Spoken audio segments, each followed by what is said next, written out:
আসসালামু আলাইকুম গাইস, আশা করি আপনারা ভালো আছেন। আমরা এখন যাব একটু বেড়াতে। আমার পাশে আছেন নাইম, দেখেন বাকিরা বের হয়েছে। এখন আমার চাচা, সে কিনা ভিলেন হিসেবে পরিচিত, কিন্তু ক্যামেরার সামনে কিছু বলতে পারে। আর আমার পাশে আছেন মিজান ভাই, যে কিনা অনেক পরিশ্রম করে খায়। আর আপনারা তো জানেন রুবেল কিন্তু ফ্যাশন নিয়ে বেশি পড়ে থাকে, কোনো কাজকর্ম কর না। এই যে আমাদের এলাকার বড় চাচা, দেখতে পারছেন ওরা কিন্তু অনেক পোস্টপাস ধরেছে। আমি পোস্টপাস ধরতে পারিনি, কারণ আমার কাছে ব্যাগ ছিল। সাব্বির কিন্তু বক্স বাজাচ্ছে, নাইম কিন্তু একটু নাচছে। কারণ আপনারা জানেন মাদ্রাসার পোলাইবান একটু জাইরাম কি করে বেশি।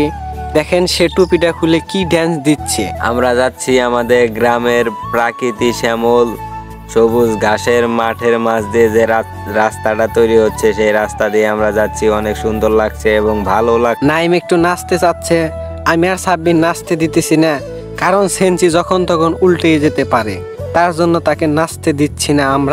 আমরা কিন্তু এখন অনেক রাস্তায় চলে এসেছি। দেখেন ওরিশালা সামনে কি আসতেছে, ব্যাটারি গলিতে অস্ত্র নিয়ে ঢুকছে। এই ডিকে, তুই অস্ত্র নিয়ে ঢুকতে দিছিস কেরে? আরে ভাই, ব্যাটারি গলিতে কেমনে অস্ত্র নিয়ে ঢুকে পড়ছে খেয়ালই করি নাই। নেক্সট টাইমে এমন আর ভুল হইব না। ডিকে, তোরে এবার মাফ করে দিলাম। অবশেষে জমিদার বাড়ি আমরা পৌঁছে গিয়েছি। সাব্বির মিজান ওরা ভাড়া দিতেছে, আমি কিন্তু ভিডিও করতেছি। ভিডিওর যে ভিডিও ছাড়লে ফর ইউ।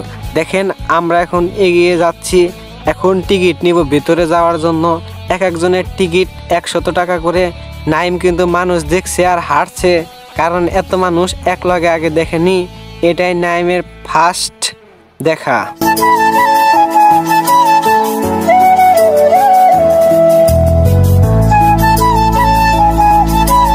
আমরা কিন্তু গেটের সামনে দাঁড়িয়ে আছি, এখন যাব টিকিট কিনতে। ওরা কিন্তু আমাকে এখন টাকা দিয়েছে, আমি এখন টিকিট কিনতে যাইতেছি। কারণ ওরা কেউই যাবে না, আমার একাই যেতে হবে। 5 জনের জন্য 5টা টিকিট কিনলাম। করা 500 টাকা নিল, 1 টাকাও কম নিল না। টিকিট কেনা শেষ হয়েছে, কিন্তু এখন আমরা ভিতরে ঢুকবো। এটা কিন্তু আমার জীবনের প্রথম ব্লগ, এর আগে কখনো আমি ব্লগ ভিডিও বানাইনি। এটা যদি অনেক ভিউ হয় এবং সাবস্ক্রাইব শেয়ার হয়, তাহলে পরবর্তী ব্লগ অতি শীঘ্রই চলে আসবে। এখন আমরা গেটে ঢুকতেছি। দেখেন এক পুলিশ আপু বলতেছে এখানে ভিডিও করা যাবে না।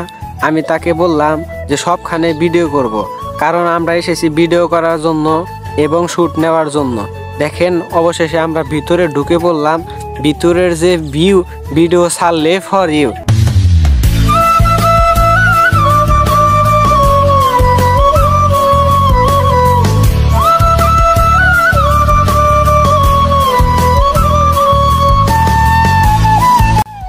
আপনাদেরকে অনেক জিনিসই দেখাইলাম, পরবর্তী ব্লগে আরটুকু দেখাবো।